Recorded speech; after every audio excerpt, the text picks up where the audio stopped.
Seguimos dentro de la etapa postulatoria del proceso, desarrollando todas las instituciones que se realizan dentro de esta etapa, ¿no? Decíamos que el proceso de conocimiento resuelve pues un conflicto de interés en el que se determina un derecho, ya sea procesos de condena, obligación de dar sume dinero, hacer o no hacer, procesos constitutivos que crean un derecho, crean, extinguen o modifican una relación jurídica, y finalmente los procesos simplemente declarativos. Todos ellos se llevan en el proceso de conocimiento, que es lo que estamos llevando a cabo. Dentro de la postulación del proceso se llevan, no todos estos, faltan algunos, pero entre todos los que vamos a ver hoy día están acá, ¿no? Y algunos ya hemos visto: la demanda, los requisitos, anexos, inadmisibilidad, improcedencia, modificación, emplazamiento, clase de emplazamiento, emplazamiento defectuoso. Cuando hablamos del emplazamiento defectuoso, ahí entra lo que es la nulidad, que vimos anteriormente, ¿no? Efecto del emplazamiento, ineficacia de la interrupción de la prescripción, contestación de la demanda, que ya viene a ser la otra parte, ¿no? Formas de defensa, la rebeldía, el saneamiento. Casi gran parte de eso lo hemos visto. Y nosotros comenzamos con lo que es hoy día modificación y ampliación de la demanda, porque lo anterior ya lo había visto, ¿no? Modificación y ampliación de la demanda. Antes de que la demanda sea notificada, podemos hacer algunas variaciones, ¿no? Ya sea porque se nos olvidó alguna pretensión, o porque queremos incluir a un sujeto más del proceso, o porque la causa que fundamenta nuestra pretensión no ha sido bien establecida. En fin, tenemos tres posibilidades, ¿no? En la modificación, ya sea el sujeto, el objeto, o como decíamos, en la causa. Implica pues la modificación una reforma de la demanda, ¿no? Una reforma ya sea en cuanto a sujetos u objetos. Cuando hablamos del sujeto, podemos incorporar a otros demandantes, ¿no? O a otros demandados, o en su defecto también reducir. Si demandamos a 3, podemos modificar solamente señalando que son 2 los demandados, ¿no? En cuanto al objeto, se pueden incorporar nuevas pretensiones, se pueden quitar algunas pretensiones inicialmente demandadas. Y en cuanto a la causa, vamos a sostener hechos nuevos o excluir hechos de nuestra causa petendi. En nuestra legislación solo se permite la modificación de la demanda en 2 tipos de procesos: el proceso de conocimiento y el proceso abreviado. Taxativamente no se puede modificar la demanda en el proceso sumarísimo. Distinto es la ampliación, ¿no? La ampliación de la demanda. En cuanto a la ampliación de la demanda, esta se refiere solo a el petitorio, ¿no? A la cuantía de lo pretendido, siempre que se vencieran nuevos plazos. Cuando estamos demandando, por ejemplo, obligación de dar suma de dinero en armadas, ¿no? O en el caso típico del arrendamiento, ¿no? Pero para que podamos ampliar nuestra cuantía, necesitamos cumplir con ciertos requisitos. Uno de ellos es pues reservarse ese derecho al interponer la demanda. Si no te has reservado ese derecho, no te lo van a aceptar. El segundo es de que el vencimiento de nuevos plazos tienen que originarse en la misma relación obligacional, en el mismo título que tú estás queriendo sustentar tu pretensión. Y las pretensiones tienen que ser pues cuantificables en dinero, ¿no? Por lo demás, también esto se puede hacer en la reconvención. Tanto ampliación como modificación puede realizarse en la reconvención. Desde que la reconvención se rige por los mismos principios que la demanda, ¿no? Se dice que la reconvención es la demanda del demandado. Consecuencia, rige los mismos principios. Emplazamiento del demandado, que es el acto procesal más importante del proceso, ¿no? ¿Qué cosa es el emplazamiento del demandado? Es la puesta en conocimiento de la pretensión dirigida contra él, a efecto de que pueda ejercitar su derecho de defensa, su derecho de contradicción, ¿no? Obviamente dentro de un plazo, el plazo lo fija la ley, y a efectos de que se establezca la relación jurídica procesal. Con el emplazamiento válido nace la relación procesal. Y aquí quisiera hacer algún comentario, ¿no? Nosotros decimos, con el emplazamiento válido nace la relación jurídico-procesal. ¿Qué pasa cuando se rechaza liminarmente la demanda? El rechazo liminar implica, obviamente, la ausencia detectada, determinada por el juez, de un requisito de fondo, una improcedencia, caducidad del derecho, por ejemplo, ¿no? Falta de legitimidad. Entonces el juez rechaza de plano la demanda y el demandante tiene posibilidad de apelar, obviamente. Segunda instancia puede confirmarse, pueden ir en casación. Entonces tenemos ahí un íter que no cuenta con el demandado. Y ese íter procesal es o no proceso.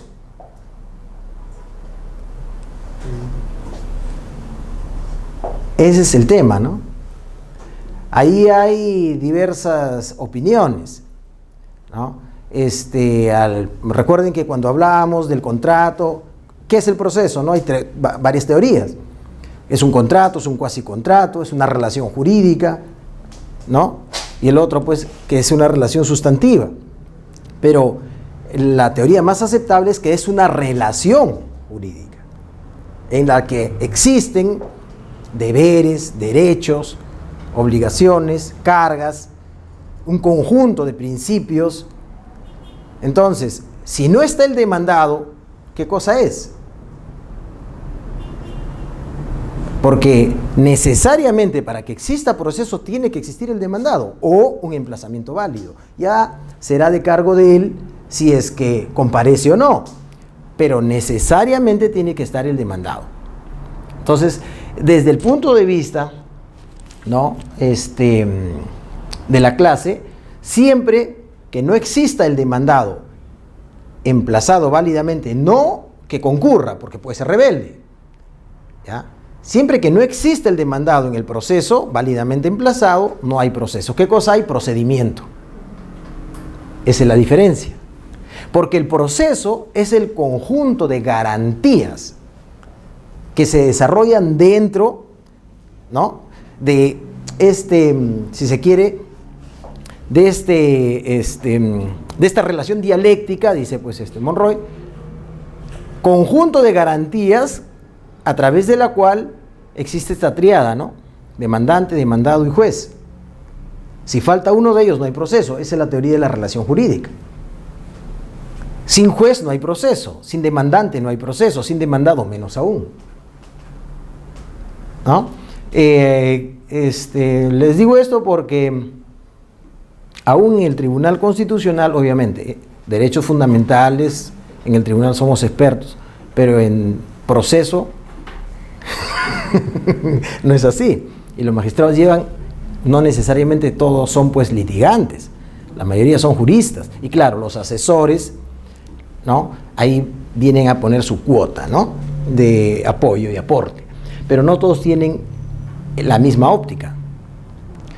Ustedes habrán visto que en muchos casos consideran válidamente establecida la relación jurídica en los procesos de amparo porque al demandado le notificaron el auto que declara improcedente la demanda, porque dice en el Código Procesal Civil y en el Constitucional también que si se rechaza liminarmente la demanda se puede interponer apelación.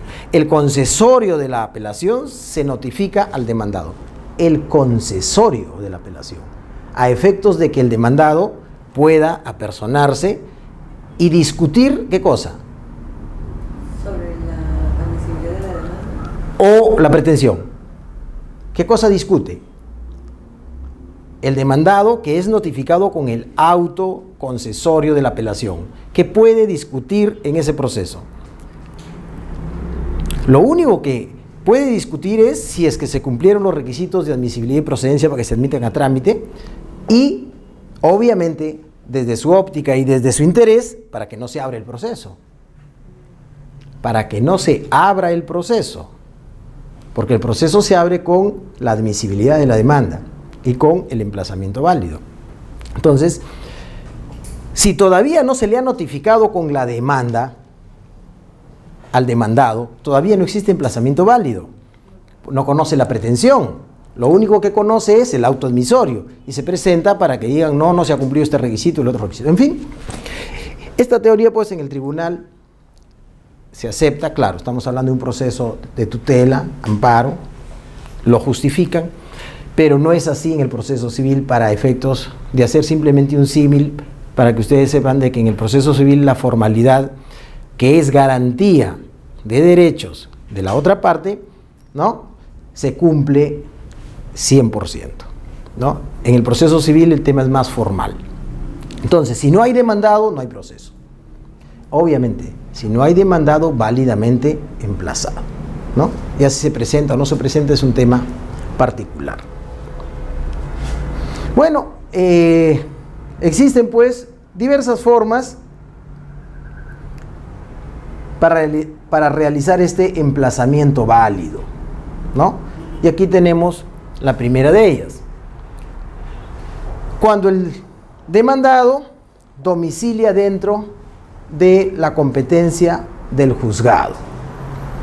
¿Cómo se hace la notificación? Mediante cédula. Cédula que es dirigida al domicilio del demandado, ¿no? La notificación, por lo demás, se hace en forma personal o debe hacerse en forma personal. ¿Qué significa esto? Que el notificador, cuando va con el admisorio y con los anexos de la demanda y la demanda, tiene que ir a buscar al demandado. No tiene que ir a buscar a quien salga ni ir a dejar después de verificar la dirección, ¿no? Es una formalidad de garantía.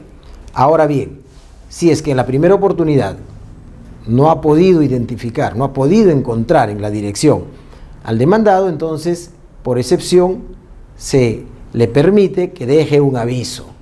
Obviamente un aviso pequeño que normalmente se deja debajo de la puerta y se le dice: señor X, ¿no?, hemos venido a notificarlo, vamos a volver tal día, entre tal hora y tal hora. Para efectos de la notificación, espérenos usted. Hay un formato, ¿no? Los que litigan se dan cuenta. Recién allí está autorizado el notificador para, de no encontrar al demandado, dejárselo a la persona que salga. Es decir, a la primera persona que salga en la primera notificación no se le puede dejar la demanda. Es en la segunda oportunidad. En la segunda oportunidad sí, al que salga, mayor de edad, que salga de la casa, que salga de adentro del domicilio y que te abra la puerta. ¿Ya? En esa oportunidad dejárselo. Ahora, si no encuentras a nadie, puede ser debajo de la puerta o en su defecto, si se trata de un edificio, en la puerta del edificio. Ahora, si no hay posibilidades, inclusive pegarlo en la parte exterior del domicilio. Pero esas son excepciones, ¿no?, que deben acreditarse con un informe del notificador.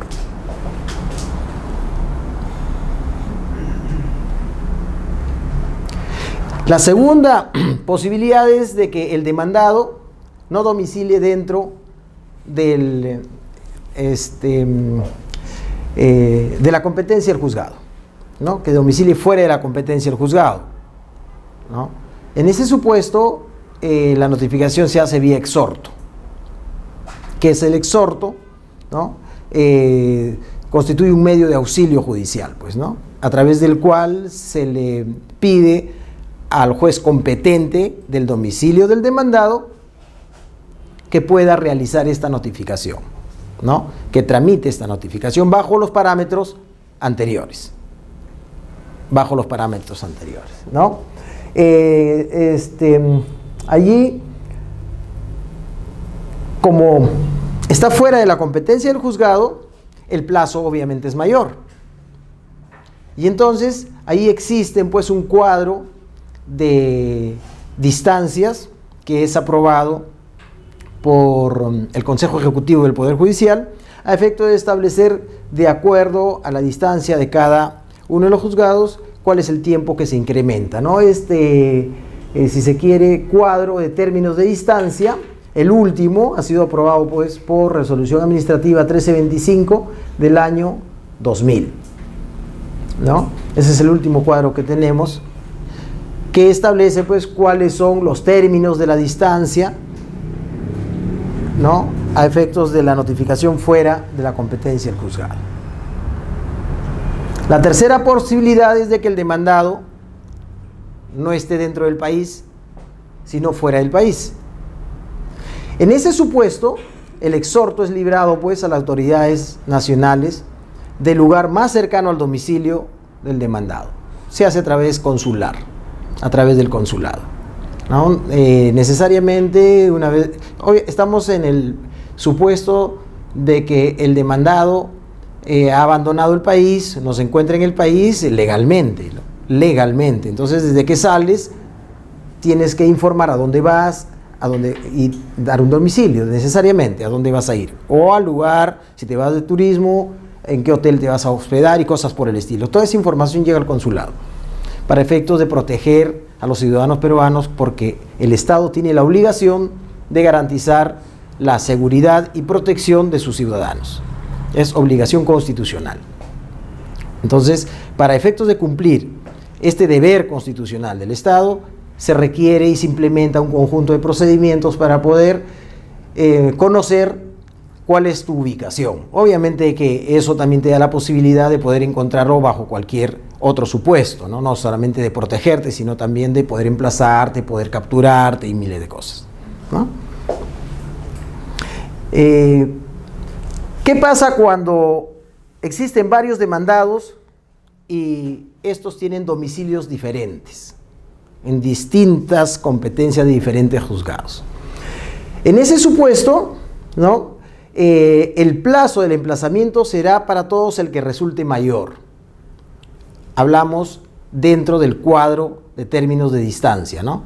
Para cada uno hay un cuadro de términos de distancia. Entonces, ¿cuál es el plazo que debe computarse en ese supuesto? El que resulte mayor, ¿no? A, B, C, algunos lo notifican, vamos a ver, a los 40 días, al otro a los 60 y al otro a los 90 días.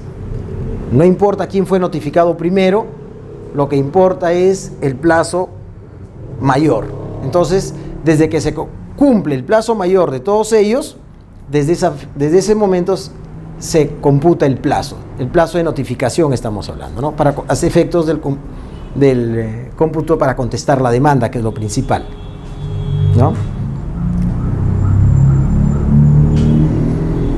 El otro emplazamiento, que este es importante, ¿sí?,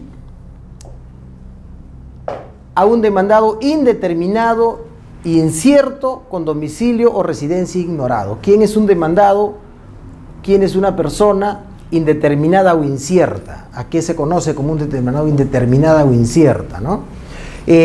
Son personas desconocidas para efecto de su emplazamiento. No sabemos quién es y no sabemos dónde domicilia.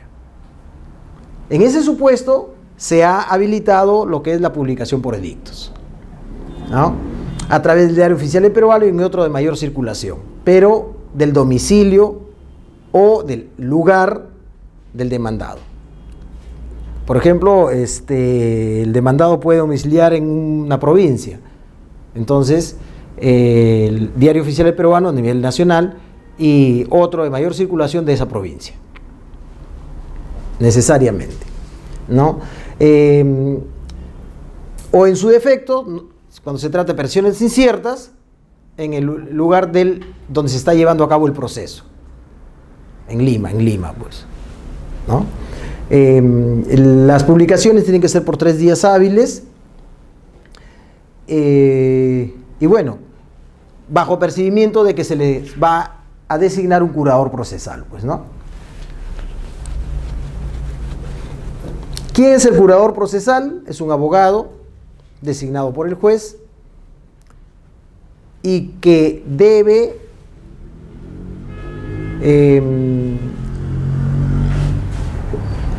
ser pagados sus honorarios por el demandante, el que está llevando a cabo el proceso.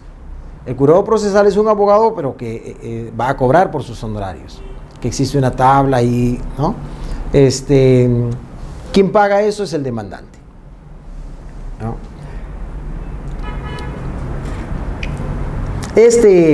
Curador procesal obviamente va a hacer las veces del demandado y va a defender al demandado, ¿no? Es el apoderado, es el abogado presuntamente designado por el demandado quien tiene que defenderlo, ¿no?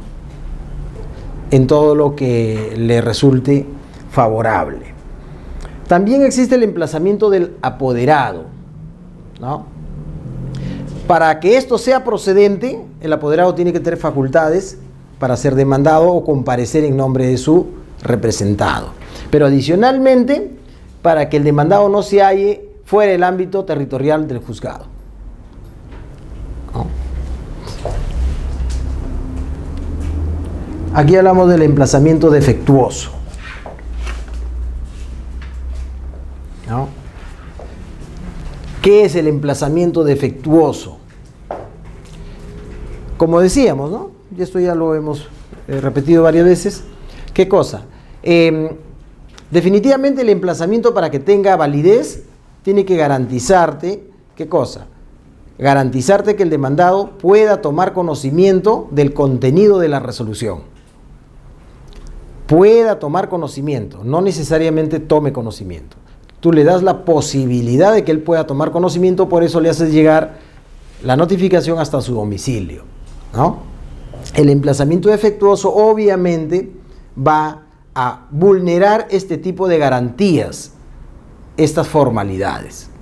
En el ejemplo, en la primera oportunidad se le deja a cualquier persona, cuando se trata de demandado con domicilio dentro del juzgado, ¿no? Sale cualquier persona y lo recibe. Ahí tenemos un vicio.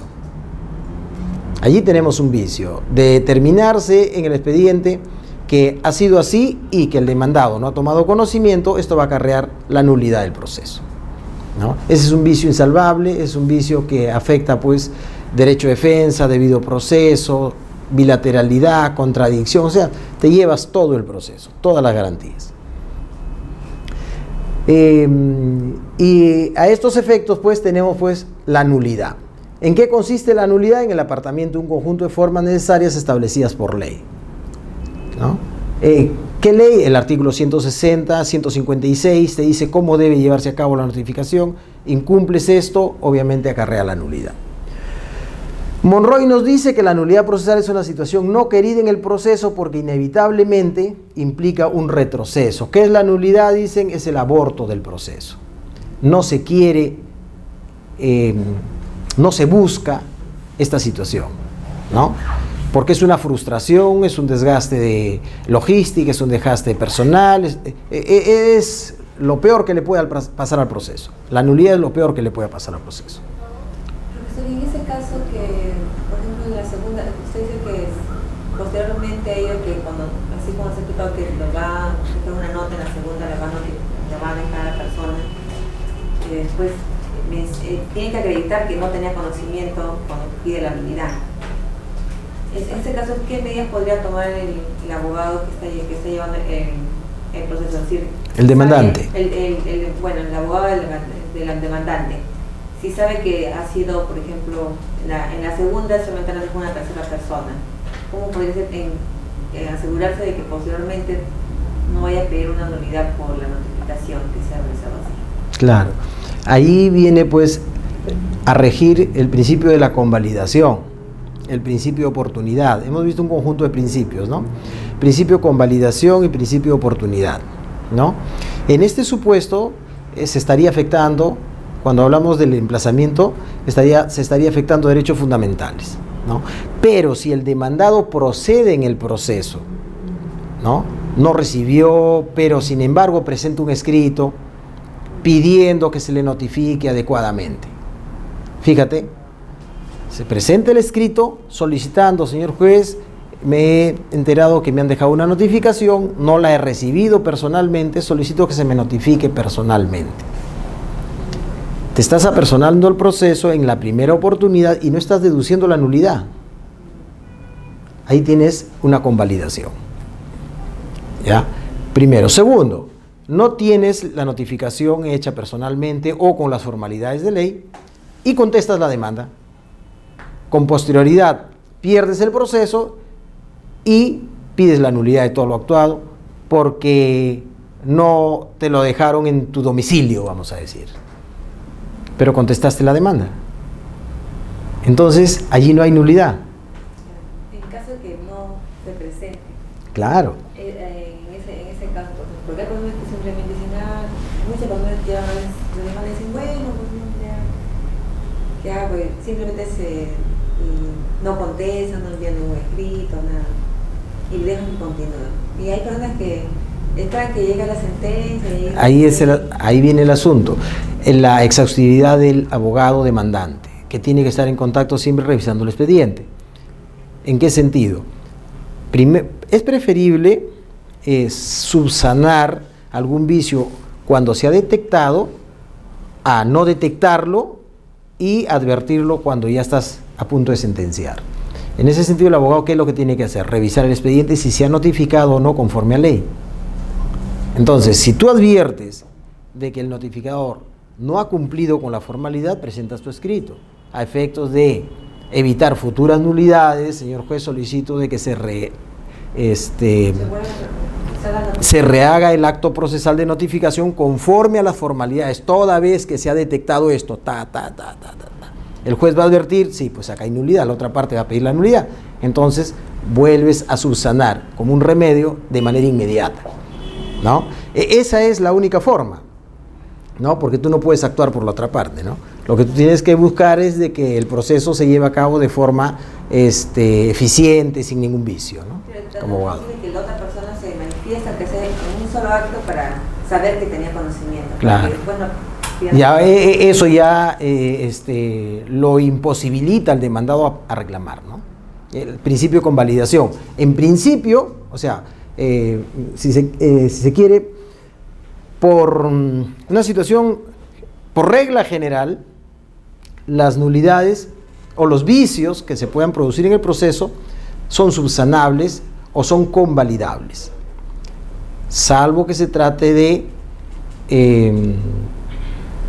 vicios sancionados explícita y taxativamente bajo sanción de nulidad, ¿no? Por ejemplo, un vicio que se pueda producir en el proceso sancionado bajo sanción de nulidad si es que no se lleva a cabo conforme a lo que dice la ley es audiencia de prueba sin presencia del juez.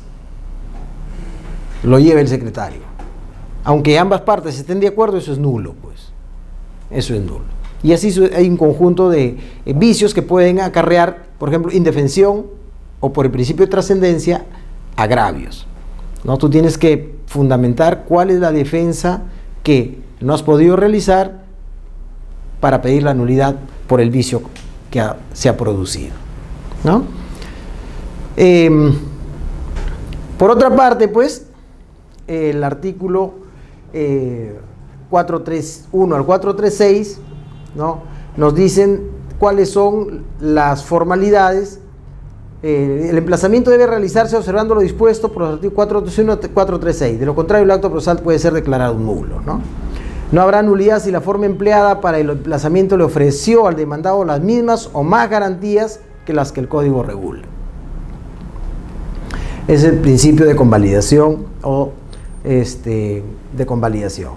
Si el emplazado comparece y no formula, ¿no?, la nulidad dentro del plazo previsto, o si la prueba o si se acredita que tuvo conocimiento del proceso y omitió reclamarlo oportunamente, tampoco hay nulidad, ¿no? Por lo demás, en el 172 del Código Procesal Civil se advierte, pues, que los vicios de notificación, la nulidad se convalida si el litigante procede de manera que ponga en evidencia que tuvo conocimiento, ¿no? Como les decía, se notificó en un domicilio diferente, pero contesta la demanda. Ya no hay nada que hacer. Lo que se produce también es lo siguiente, que el notificador, ¿ya?, viene y describe las características del inmueble, ¿ya? Pero no, y dice domicilio, dice la demanda, número 172 de la avenida Arequipa, y describe las características de la demanda de la casa que tiene por número 174. Y dice, se dejó la notificación, no hubo nadie después de la segunda oportunidad en el domicilio número 172 de la avenida Arequipa, cuyas características son las siguientes. Y describe a la otra. En esos supuestos sí hay nulidad. ¿Ya?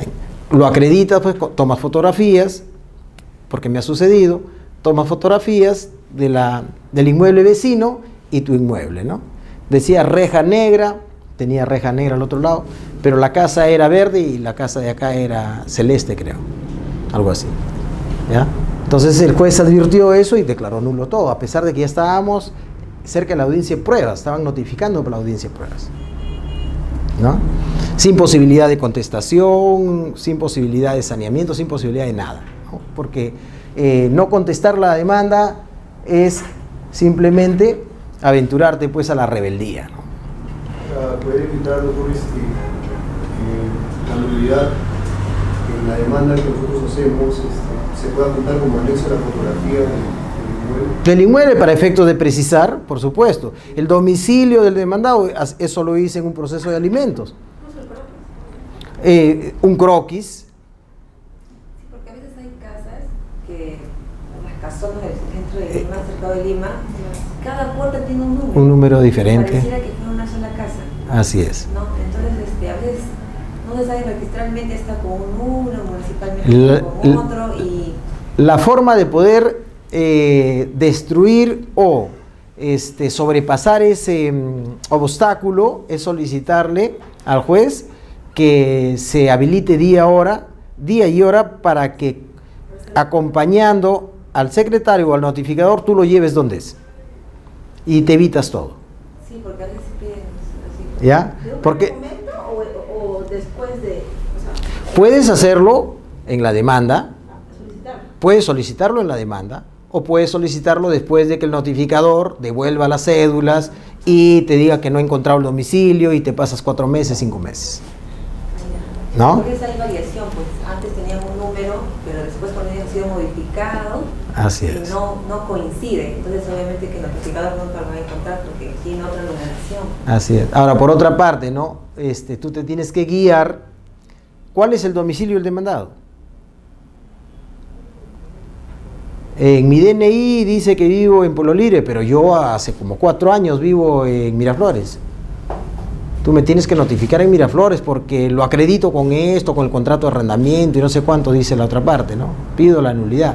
Sin embargo, para efecto de absolver el demandante, esa nulidad, porque te corren traslado, la ley dice de que los datos que se consignen en el registro de la RENIEC, que van a sustentar tu DNI, son de responsabilidad del titular.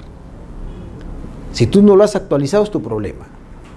Entonces, para no tener ese tipo de problemas, ¿a dónde notificas? Primero vas y sacas un certificado de inscripción con su nombre y su número de DNI, sacas un certificado de inscripción. Con eso mataste todo eso. Acompañas a la demanda bien notificado, se acabó el tema, ¿no? Porque claro, tú sabes que él vive allí y lo notificas en ese lugar, pero después te sale con que su DNI dice en otro lugar. Se acabó el tema, ¿no? Y sobre eso ya hay un criterio uniforme de que el domicilio se acredita con el DNI, ¿no? Ahí no hay vuelta que darle. Muy bien, esto con respecto a la nulidad. Efectos del emplazamiento.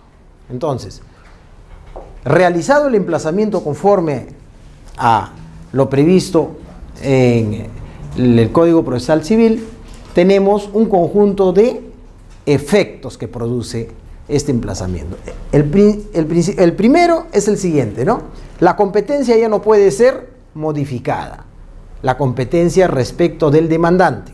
porque recuerden que la competencia respecto del demandado todavía está en ciernes. ¿En qué sentido? En el sentido de que el demandado puede aceptar la competencia territorial. Hablamos de la competencia territorial. La competencia territorial puede aceptar al juez que no es su juez natural, porque existe prórroga tácita de la competencia. O, en su defecto, puede deducir una excepción. O, en su defecto, puede realizar una contienda de competencia, ¿no? Entonces, para el demandante sí queda fijada la competencia, aunque con posterioridad cambie de domicilio o las razones por las que se fijó la competencia en relación a él varíen. Esa competencia no puede ser modificada, ¿no? El segundo efecto es que el petitorio ya no puede ser modificado fuera de los casos permitidos por la ley, ¿no? ¿Por qué? Porque el petitorio pues delimita el tema decidendum del proceso. Entonces, con el emplazamiento válido, recuerden, tenemos proceso. Teniendo proceso ya no lo puedes modificar. Ya cualquier modificación va a implicar pues una renuncia a tu pretensión, ¿no? Porque si estás en el petitorio, estás pidiendo 20 y luego quieres bajarlo por 10, has renunciado, ya eso ya es una renuncia a la pretensión. Y si quieres aumentarlo, no vas a poder, porque ya el efecto propio del emplazamiento válido es de que es inamovible, pues, ¿no? Porque si no, no existe certeza de la cuestión controvertida, ¿no? O sea, no se podría modificar. Ya no. Hasta antes del emplazamiento puedes modificar, decíamos anteriormente, modificación de la demanda, el objeto, el sujeto o la causa, ¿no? Pero hasta antes de la notificación de la demanda. La ampliación es distinto, hasta antes de la sentencia, ¿ya? Entonces, uno de los efectos es que el petitorio no lo puedes modificar con posterioridad al emplazamiento válido, ¿no? El tercer efecto es de que ya no es posible, o si se quiere, nace el estado de litispendencia. El tercer efecto. Emplazado válidamente el demandado, nace el estado de litispendencia. ¿Qué significa esto? Que ya no puedes iniciar otro proceso con la misma pretensión, con el mismo objeto y contra las mismas personas, ¿no? La triple identidad: causa, objeto y sujeto, ¿no? Ya no puedes establecer un nuevo proceso, nace el estado de litispendencia. El siguiente efecto es que se interrumpe la prescripción extintiva, ¿no? ¿Qué significa esto? Que hasta antes del emplazamiento válido, el plazo de prescripción está corriendo. Tú has interpuesto la demanda, pero sigue corriendo el plazo. Prescripción, no caducidad. Caducidad de oficio, pues. Caducidad al primer día que interpone la demanda. Pero la prescripción, ¿no? El juez se demora 3 meses, mientras se notifica 2 meses, son 5 meses, mientras devuelven la notificación, ya se venció el plazo. Se extinguió el derecho para la acción, ¿no? O del derecho mismo si se trata de caducidad más de 10 años, dependiendo. Pero el plazo para el cómputo de la prescripción extintiva hasta el emplazamiento válido, ¿ya? Entonces hay que calcular bien antes de interponer la demanda y obviamente gestionar de que se haga antes de que vence el plazo, pues, ¿no? Porque te deduce una excepción de prescripción y se acabó el proceso, vencido el plazo. El transcurso del tiempo obviamente es fatal ahí, ¿no? Tanto en la caducidad, ¿no? Ahora, si es que no se deduce la prescripción, ¿qué significa esto? Esto significa que el demandado quiere esclarecer el tema de fondo. Con posterioridad ya no puede valerse de esa excepción. Si es que no dedujo la excepción, con posterioridad no puede aducir nulidad en el proceso.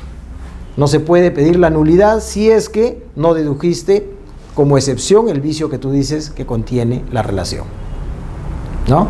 Entonces, allí tenemos, por ejemplo, un efecto del emplazamiento válido, ¿no?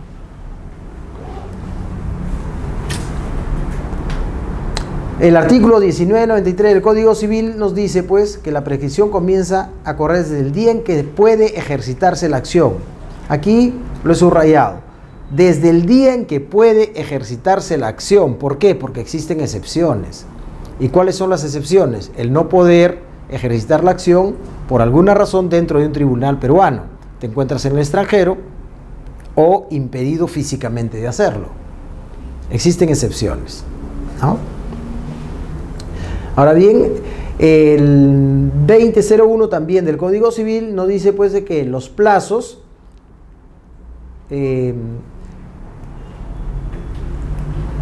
nos da una relación de cuáles son los plazos, ¿no? Como por ejemplo, acción personal 10 años, alimentos 3 años y cosas por el estilo, ¿no?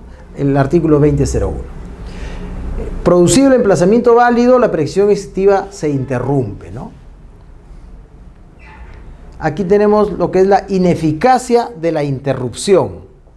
¿Qué cosa es la ineficacia de la interrupción? Si con el emplazamiento válido se interrumpe la prescripción, a través de la ineficacia de la interrupción, entonces continúa transcurriendo o computándose el plazo. ¿En qué supuestos, por ejemplo? ¿Cuándo? Cuando el demandante se desiste del proceso. En este supuesto no se afecta la pretensión, puede demandarse nuevamente.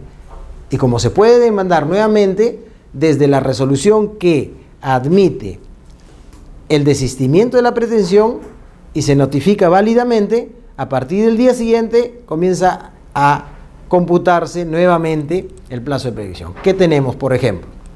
10 años, acción personal, ¿no? Se interpuso la demanda a los 9 años, 10 años, 10 años, 9 años con 11 meses, ¿ya? 9 años con 11 meses, el demandado recibe la demanda, 9 años, 11 meses, 20 días. No hay problema, está habilitado, se interrumpe la prescripción. ¿Cuántos días faltaban? 10 días, vamos a decir, plazo 30 días, ¿no? 30 días. Está bien habilitado. Si con posterioridad el demandante se desiste del proceso, vamos a decir que el proceso estuvo tramitándose 6 meses. Esos 6 meses, como se interrumpió, no se computan, no hay problema.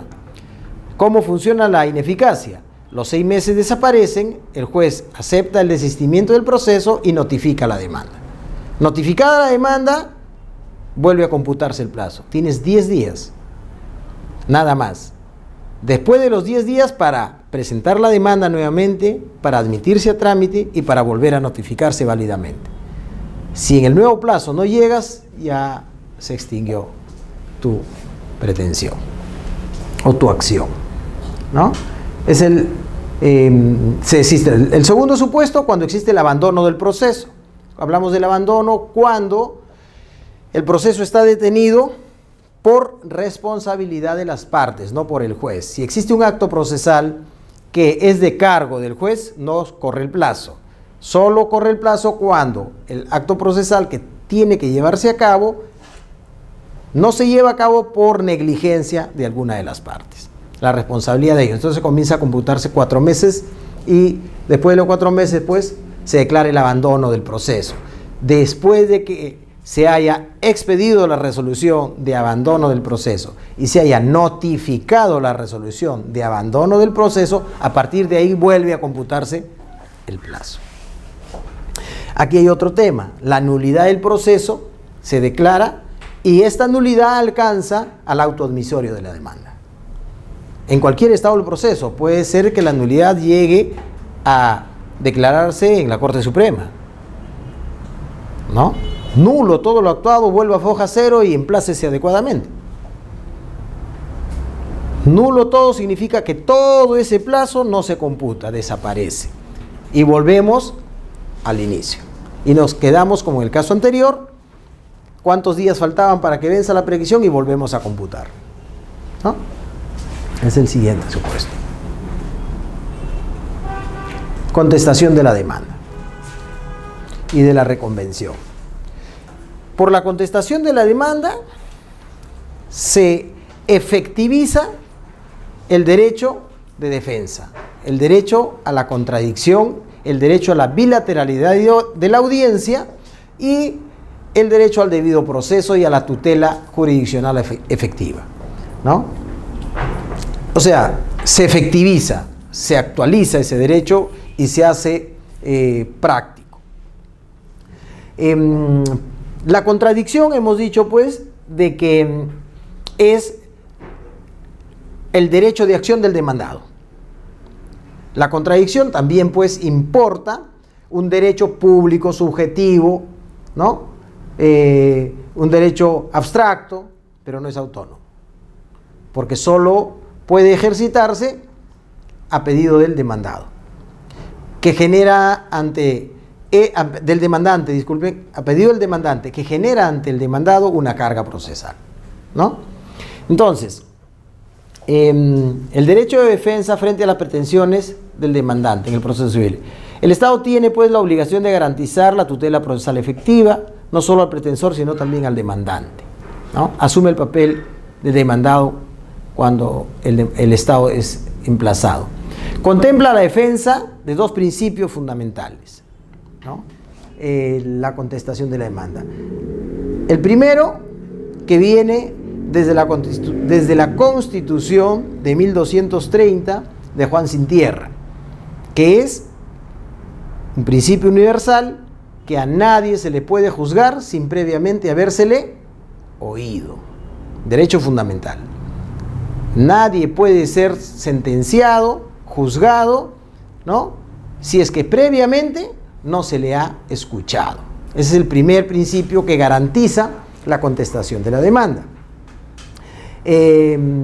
Por otra parte, el oír al demandado importa también la apertura de otro conjunto de derechos, como es aceptar sus medios de prueba, admitir sus medios de prueba, actuar sus medios de prueba y valorar sus medios de prueba, ¿no? O sea, no solamente es escucharlo, sino que también darle la posibilidad real de defenderse actuando, recibiendo y admitiendo todos los medios de prueba. Hay una diferencia pues en lo que es prueba, medio de prueba, ¿no?, y fuente de prueba, ¿no? Cuando lleguemos después de una clase más, llegamos a lo que es audiencia de pruebas o la etapa probatoria y ahí vamos a ver eso, ¿no? Fuente de prueba, medio de prueba y prueba.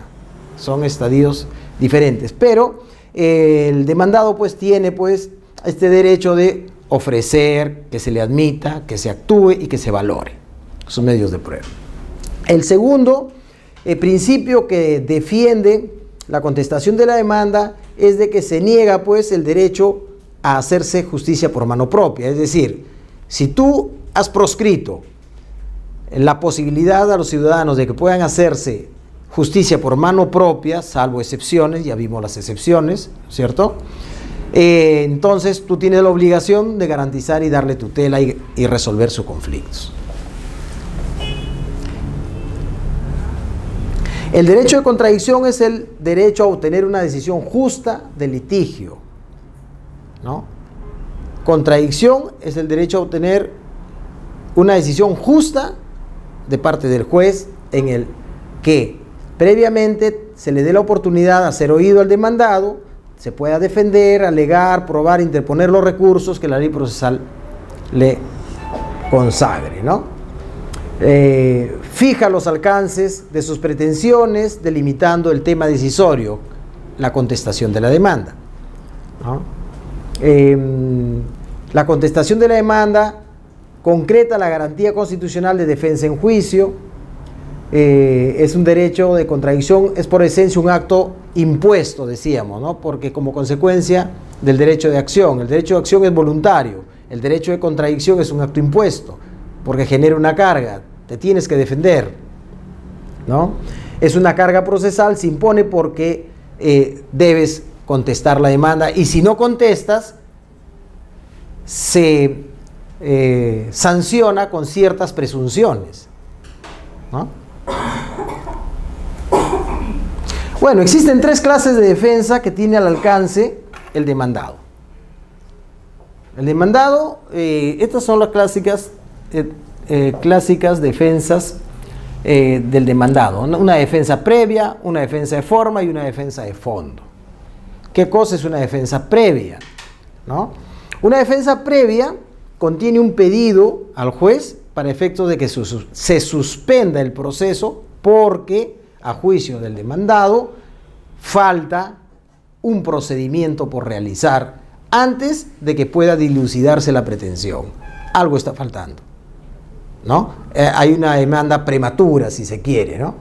Se suspende hasta que el demandado realice o se cumpla con un determinado procedimiento. Ejemplos, ¿no? Ahí tenemos el 455 del Código Procesal Civil, beneficio de inventario, beneficio de ejecución y hay otras que vamos a ver más adelante. Pero ¿qué es el beneficio de inventario? Para más o menos saber, ¿no? El beneficio de inventario se produce en el tema de la herencia y acreedores del causante, ¿no? El causante deja un conjunto de bienes, mejor dicho, el causante deja la herencia. ¿Y qué cosa es la herencia? Es el conjunto de derechos, bienes y obligaciones. Entonces, van a venir los acreedores por las obligaciones. Las obligaciones van a tener que responder con los bienes del causante. Pero como producto de la herencia, obviamente, los herederos van a tener que salir a responder. ¿Qué procedimiento es este del inventario? A través del inventario, lo que los herederos pueden es decirle al juez, un momentito, antes de que yo pueda responder por las deudas del causante, primero debe realizarse un inventario de todos los bienes que ha dejado a efectos de determinar si existe un plus o no existe un plus, para que me puedas cobrar. Porque si no existe un plus, entonces yo no pago nada. El límite de la responsabilidad del causante es hasta donde cubren sus bienes, ¿no? Hasta donde cubren sus bienes se lo puede llevar el acreedor, más allá no. Eso es el beneficio de inventario, la posibilidad de que el heredero pueda excluirse de la demanda o del cobro de la creencia de su causante en función a un inventario que determine que no existe pues un plus o un exceso de la deuda, ¿no? Obviamente si hay un exceso se cobra y la diferencia queda como herencia. En el otro tema de beneficio de ejecución se da pues en los fiadores, ¿no? Contrato de fianza, un principal y un fiador, y hay un orden, ¿no? Tú le dices al juez un momentito y yo estoy en segundo orden, en primer orden está el principal. Si él con los bienes que tiene no puede pagar, bueno, recién vienes conmigo, pero primero agoten con el principal, ¿no? Y así hay un conjunto que no están en el Código Procesal Civil, sino en el Código Civil o por ley, que lo vamos a ver y he hecho una relación de más o menos 5 o 6.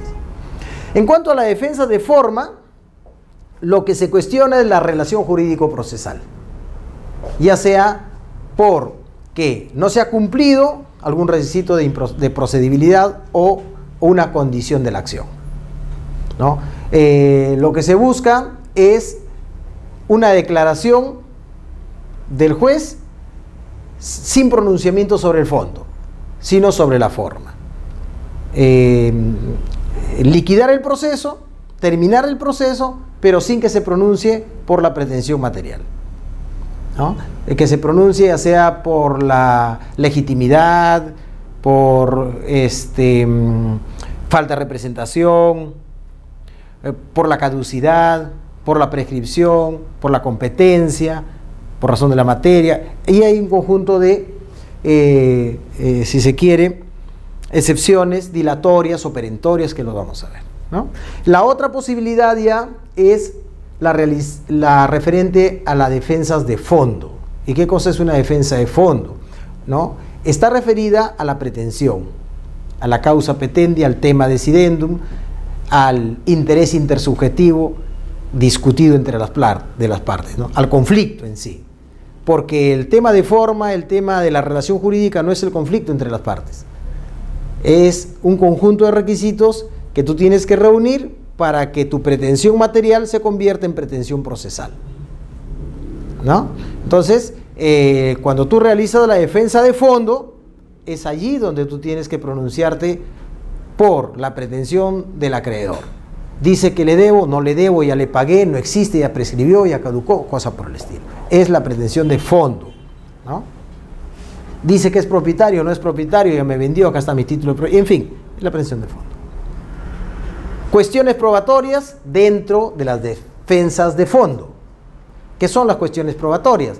Obviamente, cuando tú vas a defenderte ya de la pretensión material, te van a correr traslado y te vas a pronunciar pues por la demanda y por sus anexos y obviamente por los medios de prueba que te están corriendo traslado. Y ese es el momento en el que tú tienes la oportunidad para pronunciarte por cada uno de los medios de prueba. Y si encuentras que alguno no reviste las garantías o la formalidad necesaria, tú puedes plantear una cuestión probatoria, ¿no? ¿Para qué? Para que ese medio de prueba no surta los efectos propios de la prueba, ¿no? O en su defecto, para que el medio de prueba que se está ofreciendo no se actúe. Busca enervar o desvirtuar el valor probatorio de un medio de prueba o impedir su actuación. Eso es una cuestión probatoria. Tenemos dos, la tacha y la oposición. Cada uno procede para distintos medios probatorios.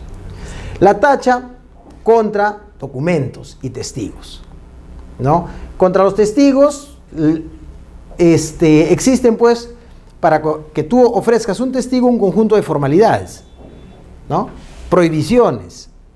Estas están en el artículo 229, 305 y 307 del Código Procesal Civil, ¿no? Para ofrecer un testigo tiene que ser mayor de edad, no tiene que ser parentesco contigo, no tiene que ser tu empleado y cosas por el estilo, ¿no? Contra documentos. Una tacha por documentos siempre que tú denuncies que existen vicios de nulidad o falsedad. Y aquí viene el tema, ¿no? La nulidad se produce cuando al documento le falta un requisito formal, esencial, establecido en la ley. Nulidad, y ya vemos en el artículo 219 del Código Civil, falta de manifestación de voluntad, acto jurídicamente imposible, físicamente imposible, contrario al orden público, las buenas costumbres, ¿no? Y así, ¿no? Entonces, si encuentras un acto jurídico, un contrato que es contrario al orden público, obviamente pides la nulidad de ese documento. Tacha por nulidad. Falsedad, ¿qué significa la falsedad? Cuando un documento es apócrifo, es decir, no ha sido generado por su titular, ¿no?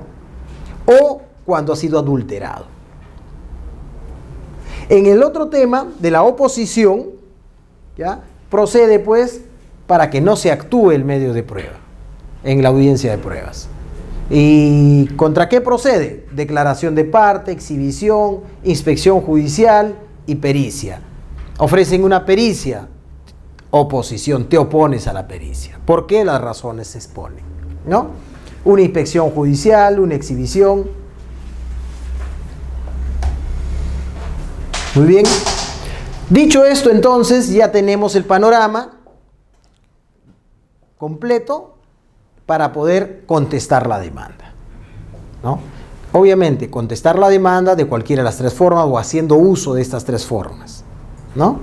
Y para contestar la demanda vamos a tener aquí los requisitos. Los requisitos son, en principio, observar los mismos que los exigidos para la demanda, salvo excepciones, ¿no? Como que, por ejemplo, el demandado ya no tiene pues que precisar la vía procedimental, porque ya se admitió a trámite en la vía procedimental, ¿no? Y así. En segundo lugar, y el más importante, es el pronunciarse respecto de cada uno de los hechos expuestos en la demanda.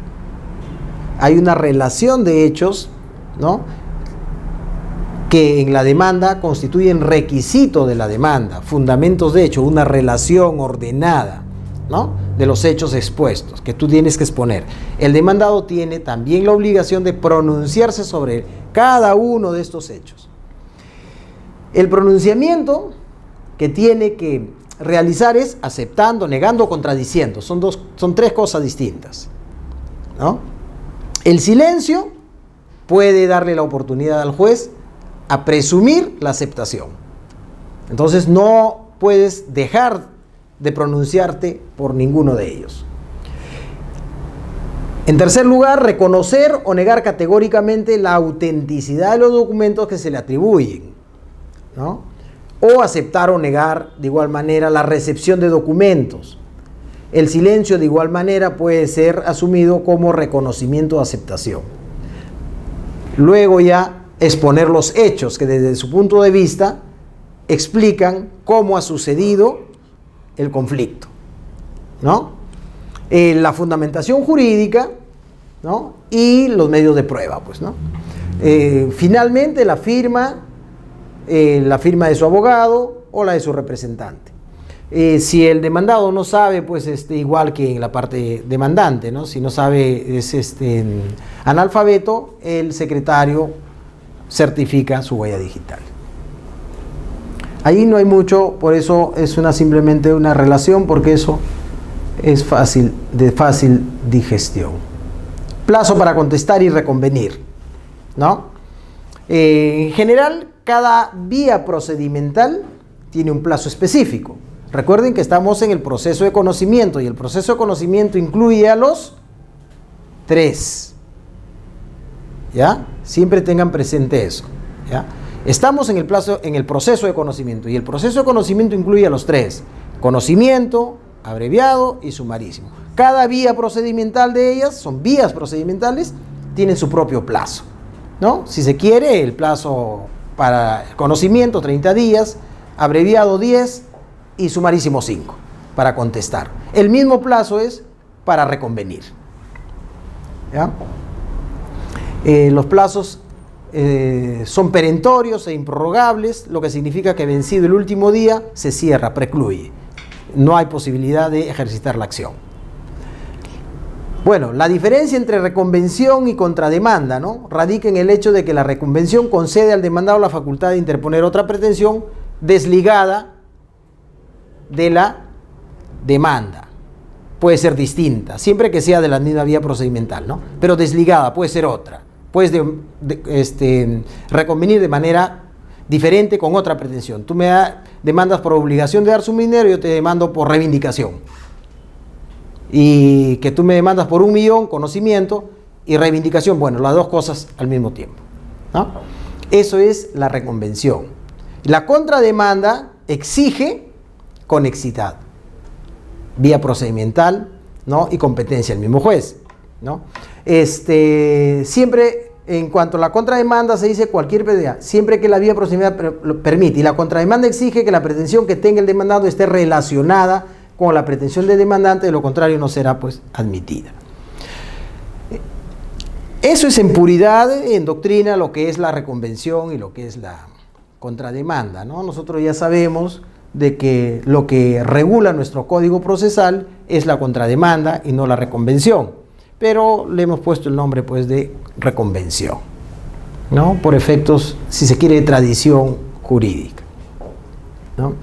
¿Qué más? Allí podemos ver, ya, requisito y anexo de la reconvención, los mismos que la demanda. Contestación de la reconvención, de igual forma que la contestación de la demanda, ¿no? Porque la reconvención es la demanda del demandado y corre en traslado, igual tienes que contestar, respetando la misma formalidad. Y claro, allí llega la oportunidad de decidir si es que contestas el fondo, cuando se trata pues de la defensa de fondo, si contestas, contradices, niegas o te allanas, ¿no? El allanamiento en general es solo una institución. Nosotros hemos distinguido entre allanamiento y reconocimiento, ¿ya? Pero el allanamiento en general es una sola institución. ¿Qué significa? La aceptación expresa que hace el demandado dentro del proceso respecto de la legitimidad de las pretensiones interpuestas contra él. Reconoce pues las pretensiones, ¿no? Nosotros hemos distinguido entre allanamiento y reconocimiento. Allanamiento reconoce solamente el petitorio, ¿no? Y reconocimiento, adicionalmente al petitorio, reconoce los fundamentos de hecho y los fundamentos de derecho. Es decir, reconoces la pretensión. Recuerden, la pretensión son los tres: petitorio, fundamento de hecho y fundamentos de derecho. Los tres es la pretensión. ¿Cuál es tu pretensión? Las tres cosas, ¿no?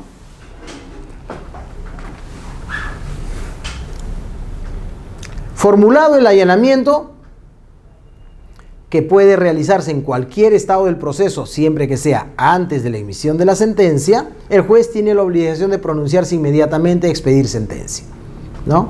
Salvo, pues, de que el allanamiento no se produzca sobre todas las pretensiones, ¿no? O que el allanamiento no provenga de todos los demandados, porque si existe litis consorcio, entonces, si todos no se allanan, entonces continúa el proceso, ¿no?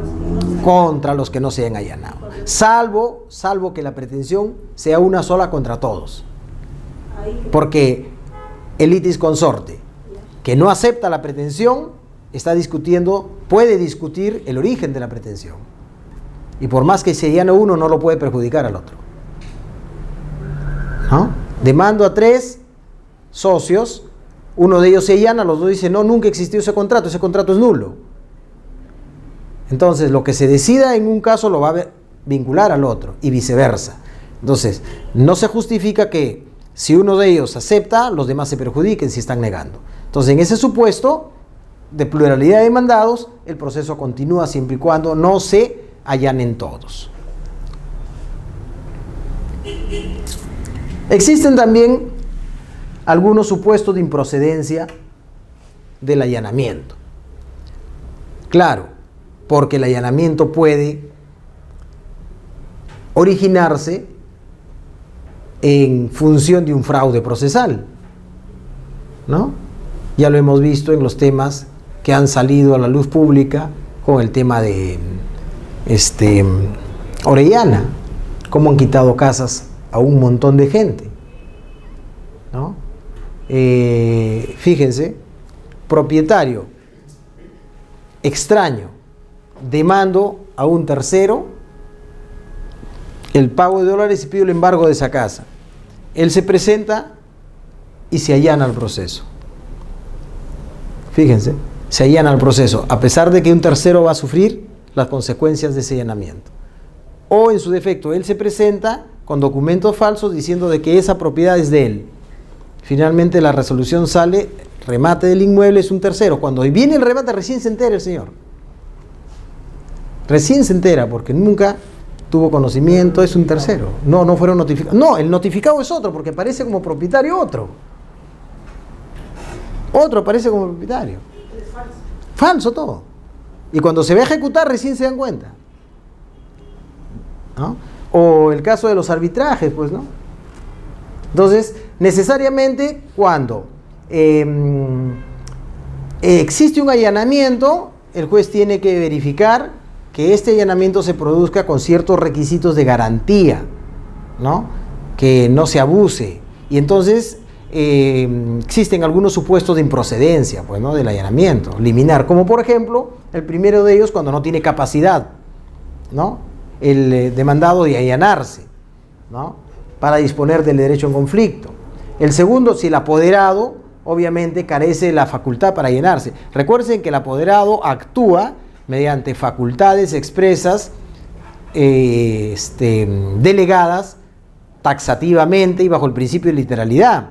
Si es que es apoderado para comparecer en el proceso, para acudir a las audiencias, para hacer todo, pero no tiene la facultad de allanarse, ese allanamiento es nulo, no puede aceptarse, ¿no? Cuando los hechos admitidos requieren ser probados por otros medios, además de la aclaración de parte. Por ejemplo, presento, y este es el tema, ¿no? Presento la ejecución de un contrato de transacción. Ese es el ejemplo que he puesto, ¿no? Un contrato de transacción, pero no se acompaña el contrato. No existe contrato. En la demanda no acompaño el contrato, pero pido la ejecución del contrato de transacción. No ofrezco ese medio de prueba porque estoy de acuerdo con la otra parte para que se allane.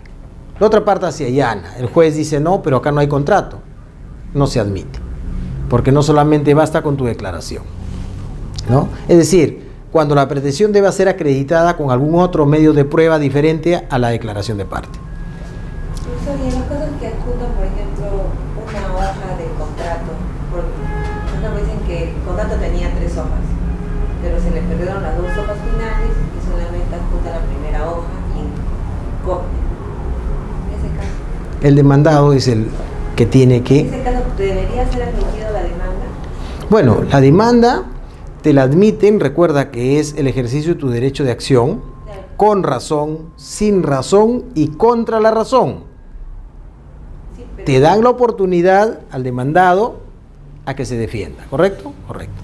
Lo que pasa es eso viene de aquí, de los medios de prueba, típicos, atípicos y sucedáneos de los medios de prueba, ¿no? ¿Y qué es un medio de prueba? Un medio de prueba es cualquier documento que pueda contener un hecho, ¿no? Cualquier documento, fotocopia, video, grabación, cuadro, escultura, lo que sea, algún hecho de la humanidad. El tema es que el demandado, a través de las cuestiones probatorias y en la oportunidad adecuada, cuestione ese medio de prueba. El juez no puede rechazarte una fotocopia simple como medio de prueba. Es un documento. Entonces, Pero siempre y cuando diga que es fotocopia. claro, pues, por supuesto. Si tú lo estás pasando por original, inmediatamente cuando revisa, al presentar la demanda, te dicen, no, esto no es original, esto es fotocopia. Te lo tacha, te dice fotocopia. Esto no es fotocopia. O sea, al recibir, en ese momento te van a verificar qué cosa estás presentando. Si pones fotocopia del contrato, mete la fotocopia de tal cosa, fotocopia, no debieran rechazártelo, ¿no? Es un medio de prueba. Con posterioridad, el demandado puede decir ese documento es fraccionado, es adulterado, vía fotocopia se puede hacer, es escaneado, se pone, se saca, ya pues acredítalo, cuestiónalo, ¿no?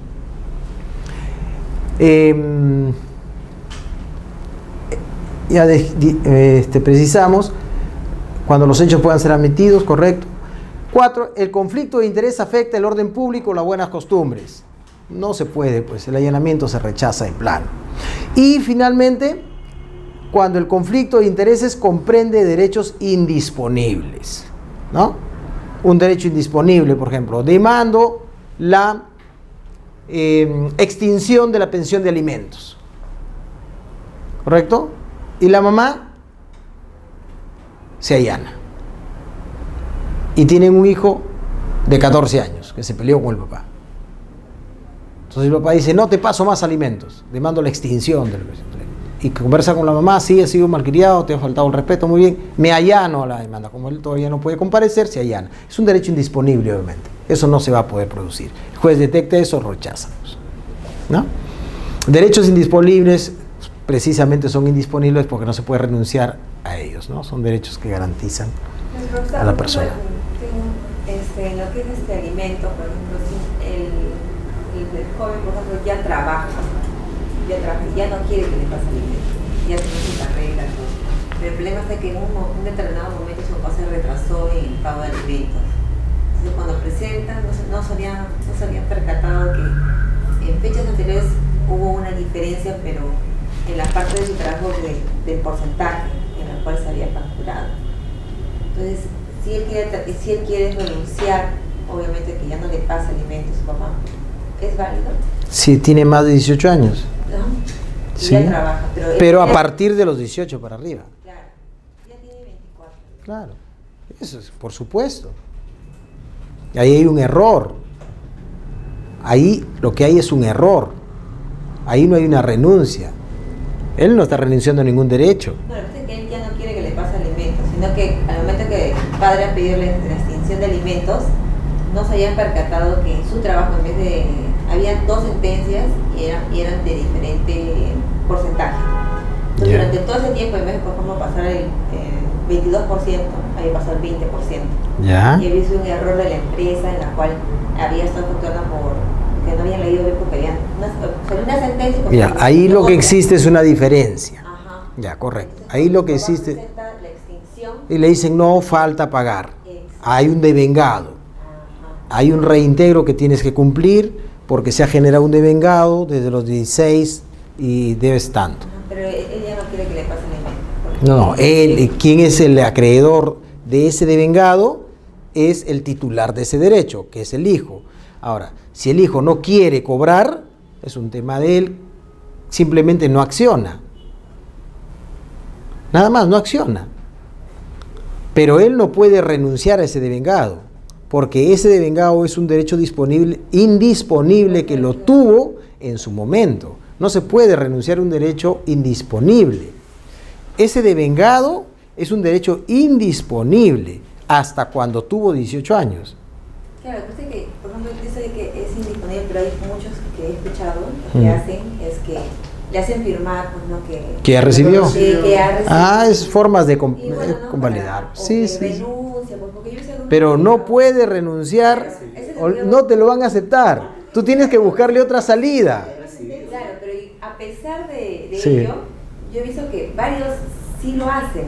Es decir, cuando... Renuncio a los devengados. Claro, porque digo, pero yo digo, pero se supone que son Indisponibles. indisponibles, pues, ¿no? Pero yo veo que igual hay, Se lo admiten. que, no, sí, no hay que... Se lo admiten. Sí. Bueno, eso es un defecto, pues, ¿no? Eso es un defecto.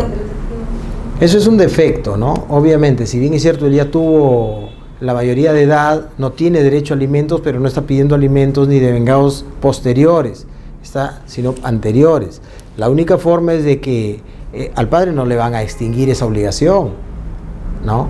La única forma es subsanarlo de alguna manera.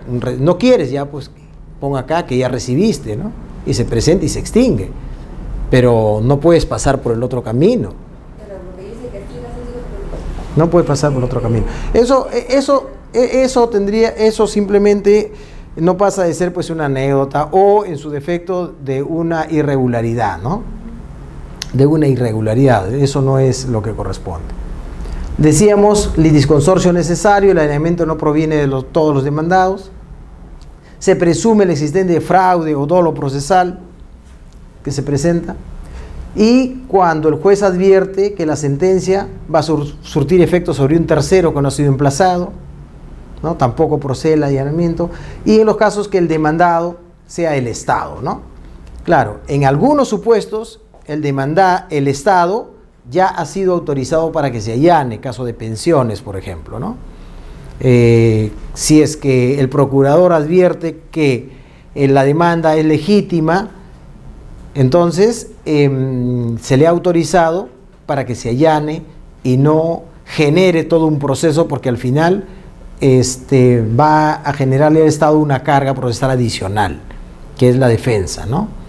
En ciertos casos se autoriza al procurador para que sea, pero la regla general es que el Estado no se puede allanar. La regla general, la excepción es la que estamos diciendo, ¿no? Efectos jurídicos del allanamiento. Primero, el juez debe expedir sentencia de inmediato. Producido el allanamiento, sentencia. Y segundo, que se produce la conclusión del proceso con pronunciamiento sobre el fondo. Significa que genera la calidad de cosa juzgada. No se puede volver a demandar nuevamente, ¿no? La decisión que se tome por el juez es inmutable. Muy bien. Oportunidad de contestar la demanda. 3 formas. Se decide por el fondo. Bueno, comencemos cuestionando o analizando los medios de prueba. Si son o no pertinentes, se te pasa el plazo, ya no puedes cuestionar. Segundo, o antes de eso, reconocer o no la demanda, ¿no? ¿Te allanas o no te allanas? Segundo, cuestiones probatorias. Tercero, te vas por la forma, ¿no? A ver, vas a litigar, vas a contradecir. Bueno, comencemos a analizar si existe o no una relación jurídica procesal, ¿vale?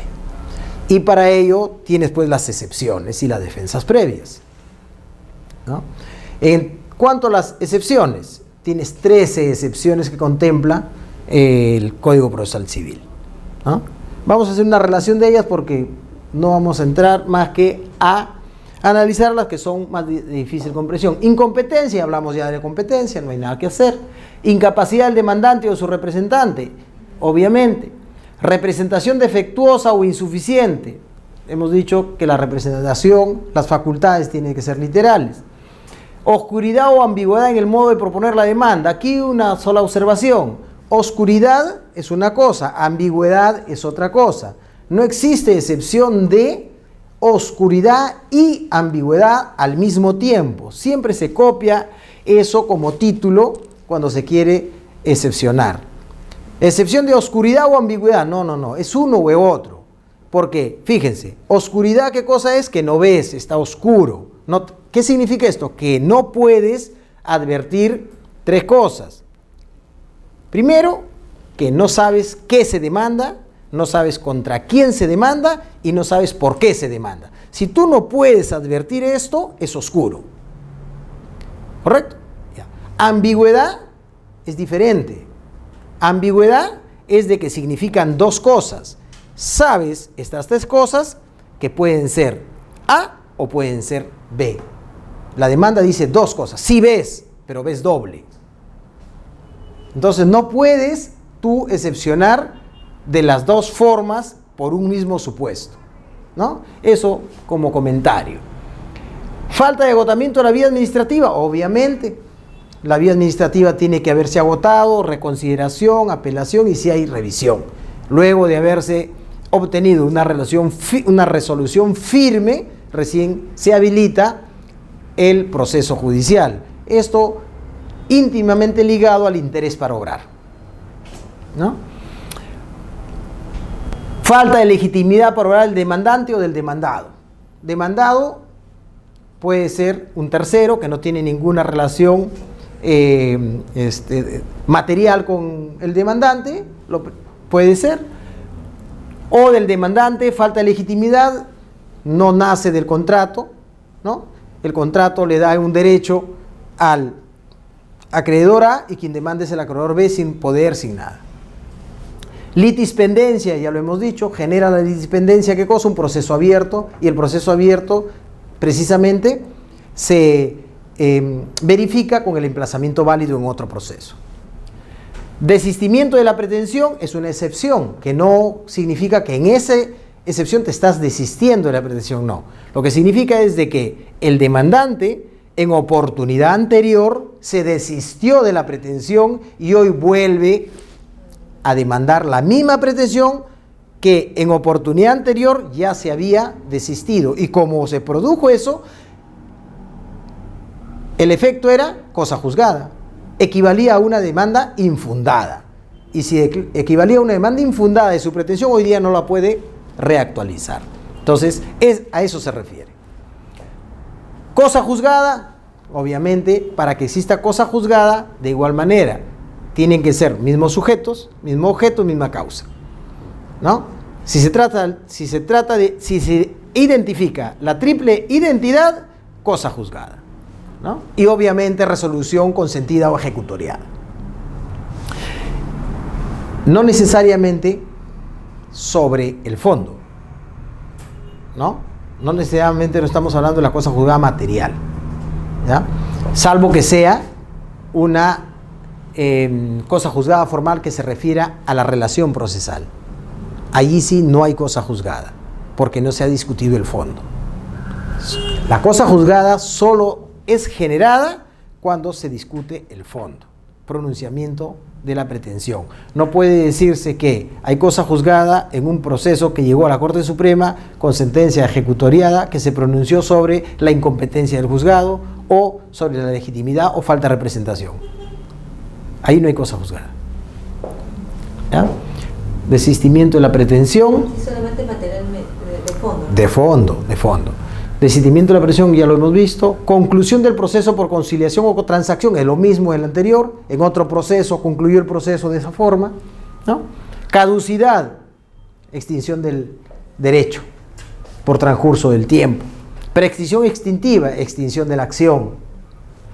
Convenio arbitral, hay una cláusula arbitral celebrada entre las partes a través de la cual se ponen de acuerdo a no acudir al Poder Judicial, sino a la jurisdicción privada, arbitral. No se puede desconocer eso. Se puede excepcionar en todos estos supuestos. Ahora, defensas previas. Una relación más o menos sucinta de la que he podido conseguir. Beneficio de inventario, ya lo hemos visto, consiste pues en que la responsabilidad de heredero es intra vires hereditatis, ¿no? Es decir, dentro de la herencia. Responsabilidad dentro de la herencia. ¿Qué es la herencia? Derechos y obligaciones, bienes. Dentro de esa masa hereditaria es su responsabilidad, fuera no, ¿no? Muy bien. Beneficio de ejecución, ya lo hemos visto, solo podrá cobrarse con el patrimonio si éste no alcanza del principal para el fiador. Beneficio de división es otro, ¿no? 1887 del Código Civil, en caso de concurrencia de varios fiadores de una misma deuda, el fiador demandado para pagar la deuda puede exigir vía defensa previa que el acreedor reduzca la acción a la parte que le corresponde. Hay dos fiadores, se demanda 100. Si son dos, bueno, respondo por la mitad.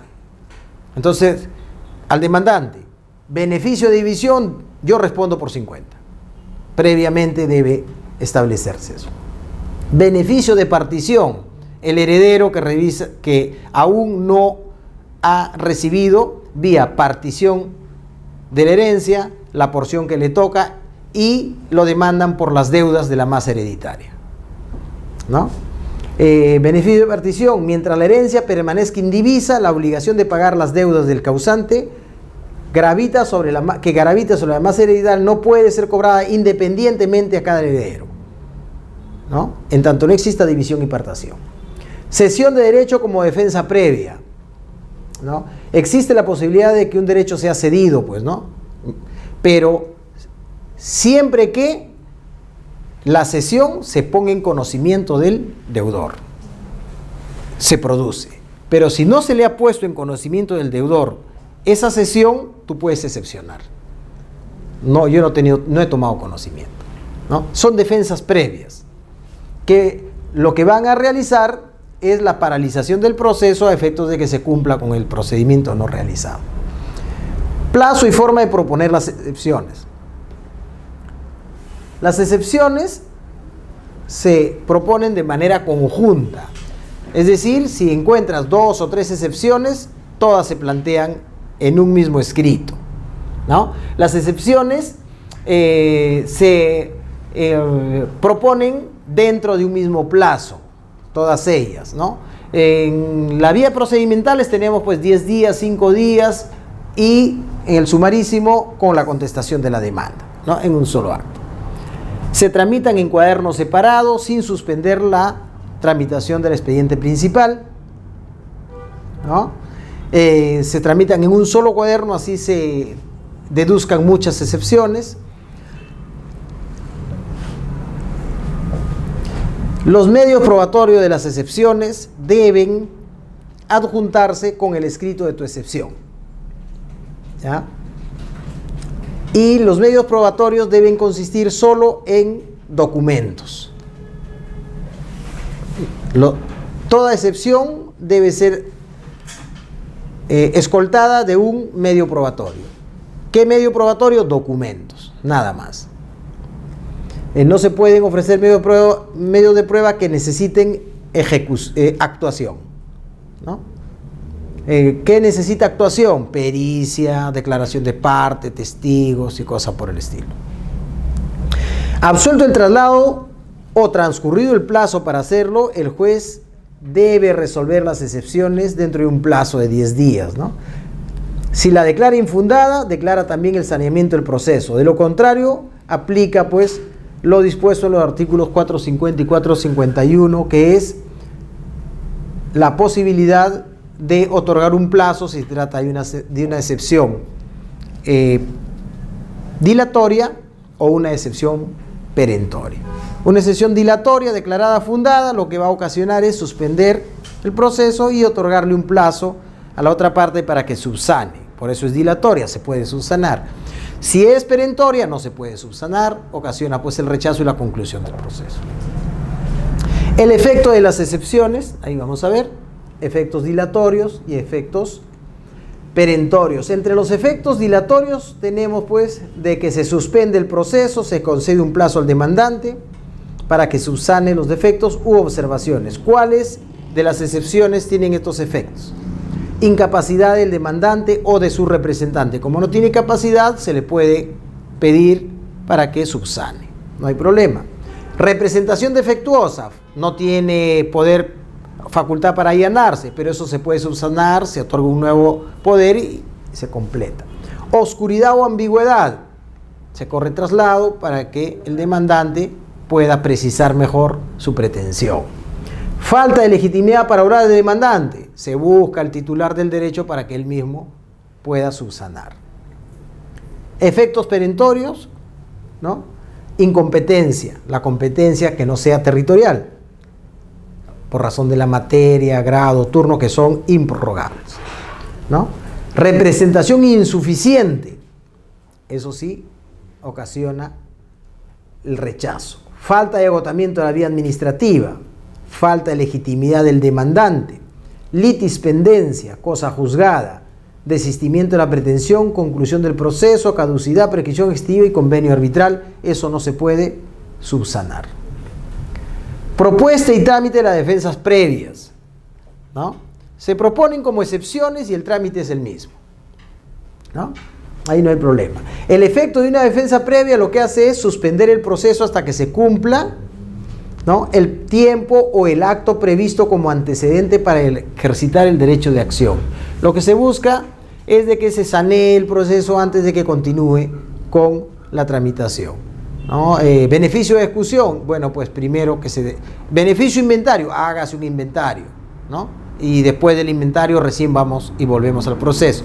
Se suspende el proceso por un plazo determinado, 5 meses, 6 meses, 30 días, el juez, de acuerdo a la vía procedimental que tenga o de acuerdo al procedimiento, va a calcular un plazo. Si no se subsana dentro de ese plazo, se da por concluido el proceso sin declaración del fondo, ¿no? Y aquí la rebeldía, ¿no? Ya hemos visto, puedes defender de fondo, defensa previa o defensa de forma, excepcionando. La otra posibilidad es que te allanes. La otra posibilidad es que seas rebelde, pues no digas nada, ¿no? Silencio, rebelde. Te declaras como rebelde. Bueno, la rebeldía, ¿qué cosa es la rebeldía? Es el silencio del demandado respecto de la contestación de la demanda, respecto de la pretensión dirigida contra él. Es una forma de manifestación de voluntad que tiene efectos jurídico-procesales. Por supuesto, ¿cuáles son los efectos de esa rebeldía, ¿no? El principal efecto es que va a causar presunción relativa de verdad. Presunción relativa de verdad. En determinados supuestos hay excepciones, ¿no? Pero la generalidad es de que va a causar presunción relativa de verdad, ¿no? Es un efecto. Bueno, requisitos para declaración de rebeldía, ¿no? Primero, que existe un emplazamiento válido. El primer requisito. Segundo, que haya transcurrido el plazo para contestar la demanda o para realizar la acción o el acto procesal que es de tu cargo, Y tercero, que el demandado no haya contestado la demanda o no haya realizado el acto procesal que es de su cargo. Bueno, la notificación de la rebeldía, ¿no? Se notifica por cédula o cuando hay domicilio conocido o por edictos, cuando se trata de domicilio desconocido o de personas inciertas. Luego de ello, solo se le va a notificar la resolución que declara saneado el proceso, que cita audiencia de pruebas, que cita la sentencia y las que requieran su cumplimiento o la ejecución de la sentencia. Solo estas 4 resoluciones se le va a notificar al rebelde por cédula, ¿ya? Formalidad establecida por ley. Si no se cumple, acarrea nulidad, ¿ya? Por lo demás, las otras resoluciones, decretos, autos, se van a tener por bien notificadas el día que fueron notificadas al demandante. Ingreso del rebelde al proceso. Puede ingresar en cualquier estado del proceso, pero ello no va a retrotraer el proceso al estado en el que no contestó o no hizo el acto procesal de su cargo. Él ingresa en el estado que se encuentra el proceso, habiendo perdido la oportunidad de lo que no pudo realizar o no quiso realizar. Es decir, ingresa a la audiencia de pruebas, pero ya no va a poder contestar, excepcionar, defensa previa, no va a poder hacer nada. Ingresa a la vista de la causa, solo para realizar la vista de la causa. En segunda instancia, de igual forma, o cuando se pueda presentar, ¿no? Pero no retrotrae, no anula, el proceso continúa con su íter procesal.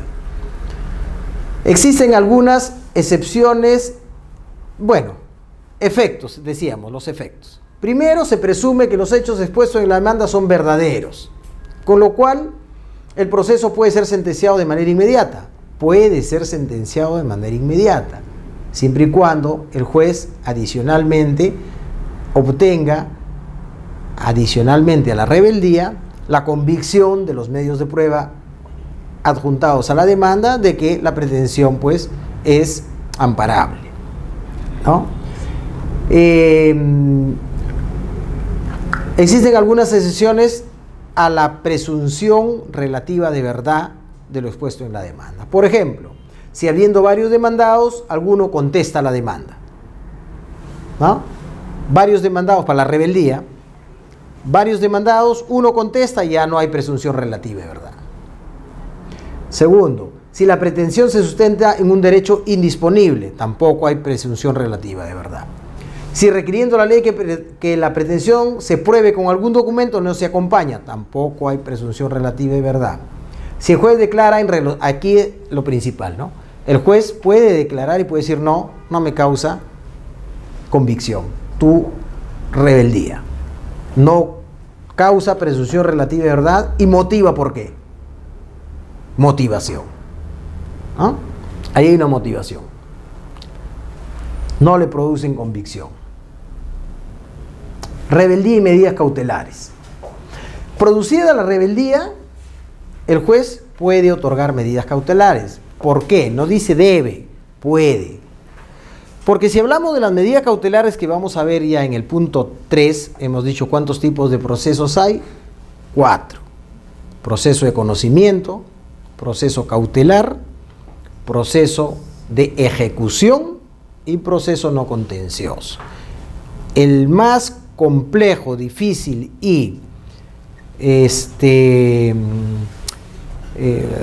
se quiere, que reúne todas las instituciones es el proceso de conocimiento. Todas las instituciones están allí, ¿ya? El proceso cautelar tiene sus propias reglas, ¿no? Y se regula, se guía, o sus parámetros son 3 requisitos principales, ¿no? Verosimilitud de la pretensión, peligro en la demora y el tercero es caución juratoria. ¿Ah? Caución. 611 tienen el Código Civil. No es caución, es peligro en la demora, es 609-10. ¿Cuánto? 10-11, 610-11 del Código Procesal Civil. ¿10-11? Sí, 610 u 11, ahí está.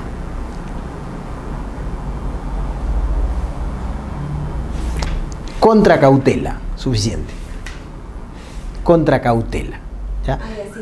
Son 3 requisitos, ¿no? Verosimilitud del derecho o fumus boni juris, periculum in mora, peligro en la demora, y la contracautela. ¿Qué relación hay con la rebeldía? ¿Por qué rebeldía y medidas cautelares? ¿Cuál es la relación? La relación es la siguiente. Si la rebeldía causa presunción relativa de verdad de los hechos afirmados en la demanda, entonces de los 3 requisitos para las medidas cautelares ya tienes uno menos. ¿Cuál es? ¿Cuál las habría satisfecho? La verosimilitud del derecho. Esto no significa que no tengas que acreditar el peligro en la demora y la contracautela. Entonces hay esa facilidad. Con mayor facilidad te van a entregar una medida cautelar si es que el demandado está en rebeldía. Porque ya no tienes que acreditar el principal requisito de la medida cautelar, es el fumus boni iuris, que es la verosimilitud, la apariencia de verdad, la apariencia de certeza, la apariencia del derecho, ¿no? Y bueno, el periculum in mora, el peligro de la demora, pues es la acreditación de que la sentencia a dictarse, de declararse fundada, si transcurre demasiado tiempo no va a poder ser efectiva, va a ser solo declarativa. ¿Por qué? Como por ejemplo, porque el demandado va a esconder todos sus bienes, o porque se trata de un bien perecible, ¿no?, el que estás reclamando. Pero como las medidas cautelares se otorgan inaudita par, lo que significa que sin conocimiento del demandado, entonces tú tienes que ofrecer una garantía suficiente por los posibles daños y perjuicios que cause una decisión de ese tipo, porque no hay demandado, no hay bilateral de audiencia, no hay contradicción. Eso no significa que se va a violar sus derechos, no. Simplemente, como se trata de una cautela, se protege y luego se le notifica. Y con posterioridad le dice, bueno, puedes impugnar, puedes apelar, tienes todos tus derechos. Pero por el momento simplemente cautelamos esto para efectos de que si se declara fundada la demanda, pueda el demandante ejecutar su sentencia y no sea pues una sentencia simplemente declarativa. Entonces, la relación que hay entre rebeldía y medidas cautelares es verosimilitud del derecho, ¿no? Ese requisito se diluye y ya no es exigible. Y saneamiento del proceso. El saneamiento del proceso se produce luego de que el demandado ha ejercitado su derecho de contradicción. El demandado ya presentó lo que tenía que presentar, ¿no? Contestó la demanda, excepcionó, defensas previas, cuestiones probatorias, no se quiso allanar y bueno, y tampoco fue rebelde, ¿no? O en todo caso hay rebeldía o allanamiento, lo que sea, pero ahí ya salimos de la esfera del demandado. Recuerden, primero el demandante con todos sus requisitos, calificación de la demanda, pasamos al demandado, termina el demandado, volvemos donde el juez. Y el juez es el que por segunda oportunidad va a revisar los requisitos de procedibilidad, admisibilidad y procedencia y va a verificar la relación jurídica procesal para efectos de verificar si existe o no existe. Entonces, el saneamiento procesal pues es una institución que proviene del derecho portugués, ¿no?, que consiste en purificar, depurar, reparar de cualquier vicio la relación procesal. Porque como decíamos, lo que se busca es de que el proceso se pronuncie sobre el fondo, que el proceso resuelva el conflicto. Porque cuando el proceso aborta, entonces tenemos que el juez no resuelve el conflicto, no devuelve la paz social.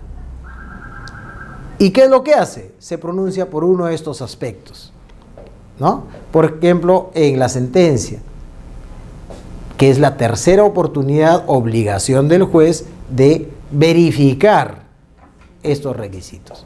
Y ahí es donde se produce pues la sentencia inhibitoria, ¿no? No se pronuncia por el fondo, se pronuncia por un aspecto formal y el proceso no ha sido resuelto, ¿no?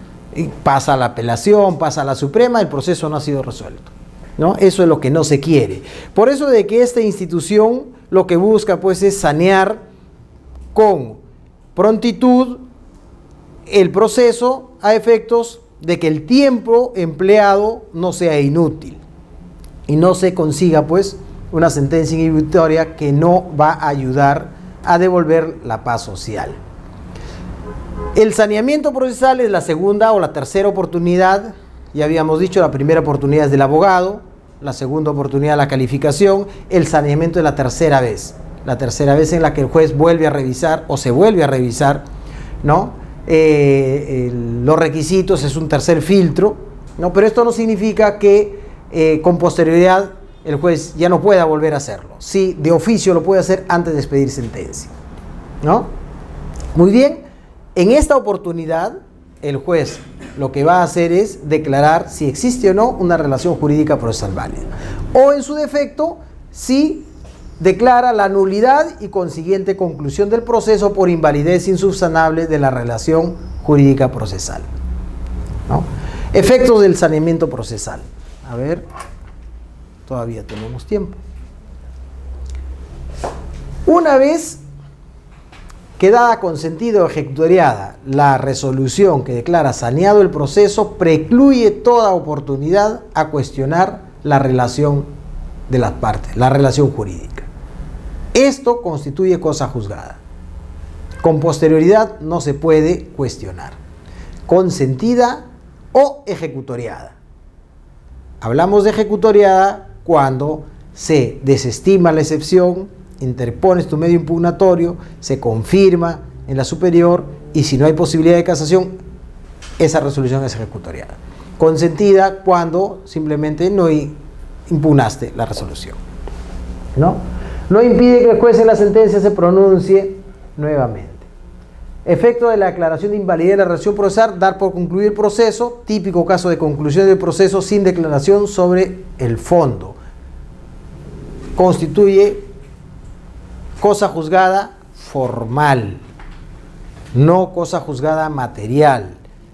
¿Puedes interponer otra demanda con la misma pretensión contra la misma persona? Sí, pero subsanando lo que no pudiste subsanar, ¿no es cierto?